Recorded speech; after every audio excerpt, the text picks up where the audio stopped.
Nuria arrive chez Larissa, épuisée après avoir passé la nuit avec Erika. Même si sa fille a finalement dormi sans trop souffrir, Nuria reste bouleversée par tout ce qui s'est passé avec Inigo. Larissa lui conseille immédiatement de ne pas quitter définitivement sa maison. Elle lui explique que juridiquement, cela pourrait jouer contre elle si un divorce commence, Inigo pourrait l'accuser d'avoir abandonné le foyer ou d'avoir emmené les filles sans autorisation. Mais Nuria refuse catégoriquement l'idée de revenir vivre avec lui. Elle affirme qu'elle va chercher un avocat pour comprendre ses droits et justifier son départ. Larissa insiste alors sur le fait qu'elle doit aussi penser aux filles. Selon elle, vivre indéfiniment chez les grands-parents n'est pas une solution. Elle rappelle également à Nuria que la maison est légalement à son nom et que c'est plutôt Inigo qui devrait partir. Nuria est surprise que Larissa connaisse ce détail sur la maison et commence à se méfier des rumeurs qui circulent partout. Larissa lui conseille malgré tout de rester forte, de ne pas laisser Inigo voir qu'elle est détruite, et même de lui annoncer qu'elle compte revenir à la maison afin de reprendre le contrôle de la situation. Pendant ce temps, Ximena continue de reprocher à Zakaria sa proximité avec Etana. Elle lui dit que Gaël, Matteo et probablement d'autres personnes parlent déjà de leur relation supposée. Zakaria reconnaît alors que les rumeurs viennent peut-être de lui-même, Michaela les avait vus ensemble dans le jardin et cela aurait pu déclencher les commérages. Ximena comprend aussi que Michaela est probablement contrariée parce qu'Etana va quitter son travail pour partir à Matlan. Malgré la tension, Zakaria coupe court à la discussion et retourne travailler. Dans une autre scène, Matteo confronte Bruno après l'avoir vu rentrer au petit matin dans un état lamentable. Bruno explique qu'il buvait encore à cause d'un anniversaire lié à un événement survenu la 3e fois. Matteo lui rappelle alors leur pacte de silence et regrette que Inigo n'ait pas été présent cette nuit-là, car il ignore comment il aurait réagi. Mais Bruno explose finalement. Il affirme qu'il n'a jamais accepté ce pacte et qu'on l'a forcé à garder le silence pendant des années. Il dit qu'il est devenu le complice d'un crime, même s'il n'a jamais touché cette femme. Il révèle aussi qu'il a récemment découvert que cette femme était morte, apparemment dans un accident. Matteo tente constamment de le calmer et de l'empêcher d'en dire davantage. Parallèlement, Etana confronte sa mère après avoir appris qu'elle avait enquêté sur son travail via le docteur Bermudez. Sa mère admet qu'elle savait qu'Etana lui cachait quelque chose et qu'elle a voulu découvrir la vérité. Elle est horrifiée d'apprendre que sa fille travaille chez les Lizarraga, une famille qu'elle considère responsable de beaucoup de souffrances. Etana explique pourtant qu'elle ne pouvait pas refuser cette opportunité, surtout parce qu'elle veut enfin obtenir justice après tant d'années. Sa mère lui rappelle alors qu'il existe une vérité cachée entre leur famille et les Lizarraga, une vérité qu'elle lui a demandé d'oublier depuis longtemps. Mais Etana refuse désormais de laisser tomber. Sa mère, terrifiée, lui dit qu'elle s'est démise dans la bouche du loup et qu'elle n'a plus eu une minute de paix depuis qu'elle sait qu'elle vit avec cette famille. La conversation devient encore plus grave quand il est question d'un secret que Luciano ne doit surtout pas découvrir. Il est clairement sous-entendu que si Luciano apprenait la vérité sur ce qui s'est passé il y a 18 ans, toute la famille pourrait s'effondrer. Malgré les avertissements, Etana affirme que son âme réclame justice et qu'elle ne peut plus abandonner. Peu après, Luciano arrive et demande à Etana de rester auprès d'Eloïsa pendant qu'il téléphone au maire pour annoncer que sa mère ne pourra pas participer à la fête de San Benito.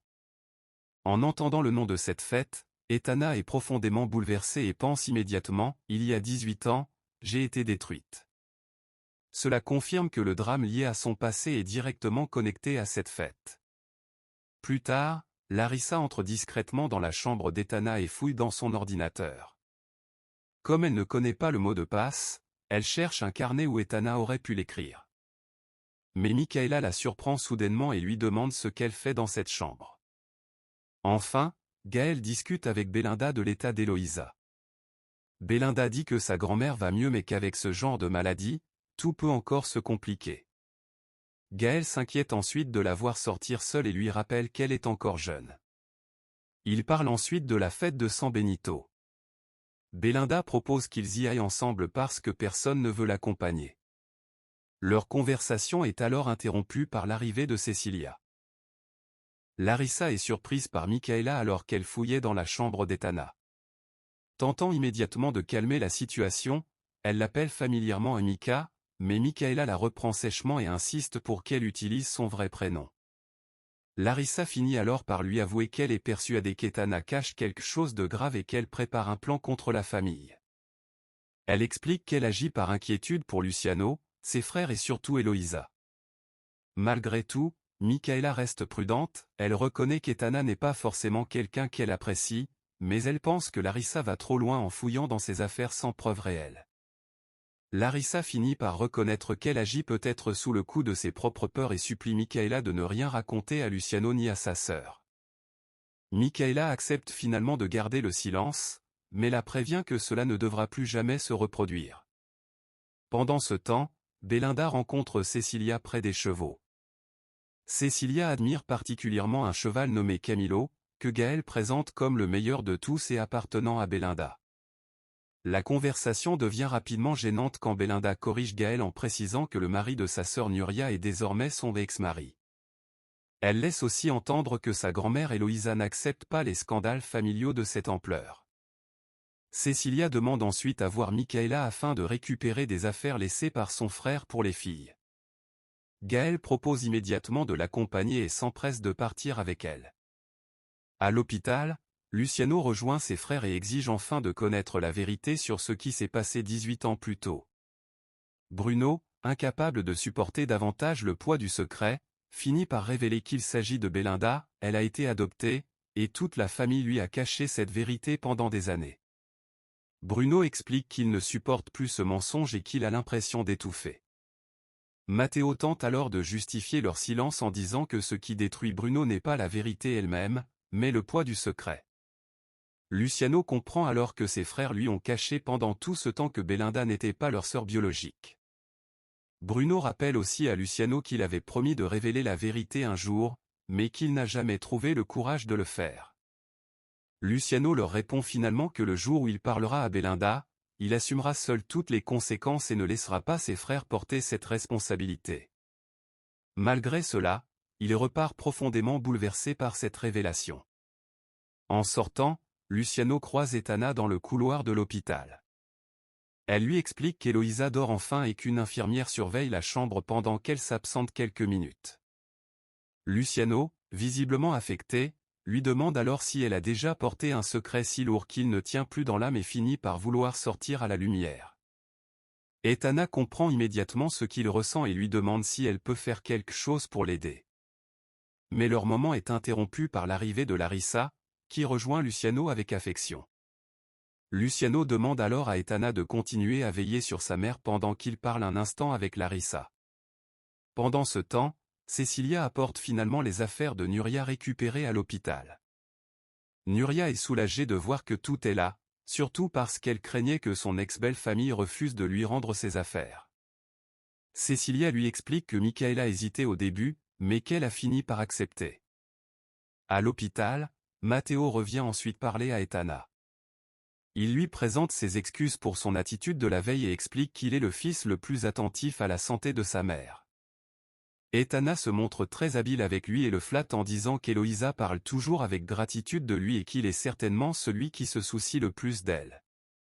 Matteo semble touché par ces paroles et commence peu à peu à lui faire confiance.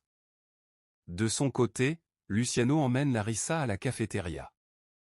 Celle-ci croit d'abord qu'il veut encore changer les dates de la fête, mais Luciano lui révèle autre chose, il vient de comprendre que sa mère a été attaquée au moment même où ses frères lui parlaient de leur secret familial.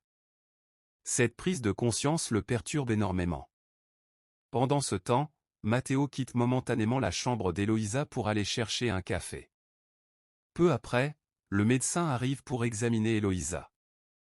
Etana lui explique qu'elle dort depuis longtemps, mais Eloïsa se réveille soudainement et exige immédiatement de connaître la vérité sur son état. Elle demande alors que seules 3 personnes restent présentes dans la chambre pour entendre ce que le médecin a à dire. Larissa est bouleversée après avoir entendu Luciano parler du secret autour de Belinda. Très nerveuse, elle insiste pour qu'il lui dise enfin la vérité. Luciano finit alors par lui avouer que Belinda n'est pas sa fille biologique, lui et Irene l'ont adoptée quand elle n'était qu'un bébé, et personne ne lui a jamais révélé la vérité. Il explique qu'au fil des années, avec la maladie puis la mort d'Irene, ils ont toujours repoussé le moment de lui dire. Larissa le rassure alors en lui disant que le passé ne peut plus changer, mais qu'il doit maintenant faire ce que son cœur lui dicte. Luciano reconnaît finalement qu'il pense devoir parler à Belinda et lui révéler la vérité. Pendant ce temps, Eloïsa reçoit enfin les résultats de ses examens. Le docteur explique que l'hémorragie cérébrale avait caché jusque-là un problème beaucoup plus grave, une tumeur près du cortex cérébral. Il précise qu'il faut encore faire des analyses pour savoir s'il s'agit d'une tumeur primaire ou si elle vient d'une autre partie du corps, mais qu'une opération serait extrêmement risquée à cause de sa localisation. Eloïsa accuse très mal le coup. Elle refuse qu'on lui parle de statistiques ou de psychologue et affirme qu'elle ne veut pas devenir un poids pour ses enfants. Malgré les protestations d'Etana, qui insiste sur l'importance d'un traitement et sur le fait qu'il est impossible de cacher une chose aussi grave à sa famille, Eloïsa exige que personne ne soit mis au courant de son véritable état. Le médecin accepte finalement de respecter sa décision, et Eloïsa supplie Etana de lui promettre de garder le secret. À la fête de San Benito, Gaël accompagne Belinda. Tous les deux se montrent très complices et se complimentent mutuellement avant d'entrer dans la fête. Sur place, ils croisent Clémentina et Juventino, qui tiennent leur stand de boissons artisanales. Belinda est heureuse d'avoir pu convaincre son père de la laisser venir malgré l'état de santé d'Eloïsa. Gaël, très attentionné avec elle, finit par s'éloigner un instant pendant que Belinda reste avec Clémentina. De son côté, Eloïsa continue de faire croire à toute la famille qu'elle va parfaitement bien. Devant le docteur et Etana, elle insiste pour dire que ses examens sont excellents et qu'il y aura une Eloïsa Lizarraga pour longtemps. Le médecin tente encore de la convaincre de suivre un traitement afin d'éviter de nouvelles crises et de fortes douleurs, et Etana appuie ses paroles, mais Eloïsa reste déterminée à garder le contrôle de la situation. Luciano, lui, continue de culpabiliser au sujet de Belinda. Il explique à Larissa que toute la famille connaît déjà la vérité sauf elle, et il regrette de ne pas lui avoir parlé plus tôt. Larissa lui répond qu'elle l'aime encore davantage après cette confession, parce qu'elle voit qu'il est un homme bon et généreux. À la fête de San Benito, Belinda est accueillie chaleureusement par Rolando, le fils du maire. Il lui dit qu'il a appris ce qui est arrivé à Eloïsa et qu'il est heureux qu'elle ait quand même pu venir à la fête. Belinda explique que sa grand-mère et le maire ont toujours participé ensemble à l'ouverture de la célébration, et Rolando lui avoue que s'il avait su qu'elle venait seule, il serait allé la chercher lui-même. Une amie de Belinda remarque rapidement que Rolando ne cesse de la regarder avec admiration, ce qui gêne un peu Belinda mais lui fait aussi plaisir. Pendant ce temps, à l'hôpital, Etana pense encore à la fête de San Benito. Cette célébration la replonge dans le traumatisme vécu 18 ans plus tôt, celui qui continue de la hanter. Chez Nuria, les filles trient leurs jouets pendant que leur mère essaie de remettre un peu d'ordre dans leur nouvelle vie. Anna ne comprend pas pourquoi toutes leurs affaires ont été emmenées chez leurs grands-parents. À ce moment-là, Inigo arrive à la maison et les filles courent vers lui avec joie. Une fois seul avec Nuria, il tente de se rapprocher d'elle et lui avoue qu'il aurait envie de la prendre dans ses bras après avoir vu sa mère à l'hôpital. Mais Nuria le repousse immédiatement et lui demande de sortir ses affaires de sa maison le plus vite possible. Inigo essaie encore de négocier, proposant même de rester dans la chambre d'amis pour préserver la famille, mais Cecilia intervient et annonce qu'elle viendra vivre avec sa sœur pour la soutenir. Finalement, Nuria met clairement fin à tout espoir de réconciliation, elle affirme que leur séparation est définitive et qu'elle veut divorcer. Elle précise aussi qu'elle n'empêchera jamais ses filles de voir leur père, mais qu'en tant que femme, elle mérite quelqu'un de meilleur que lui. À l'hôpital, Luciano vient voir Eloïsa après avoir essayé de parler au docteur Mandiola. Eloïsa continue de cacher la vérité sur sa maladie et prétend que tout va bien, à part son épilepsie. Elle affirme qu'elle rentrera bientôt à la maison. Luciano, lui, paraît très perturbé et fatigué. Eloïsa remarque immédiatement qu'il ne va pas bien, mais il invente une excuse en disant qu'il n'a pas dormi à cause du café. La conversation revient ensuite sur la fête de San Benito, qu'Eloïsa adore et qu'elle considère comme le plus beau jour de l'année. Dans la hacienda, Micaela se moque de Juventino en le voyant chanter de bonne humeur.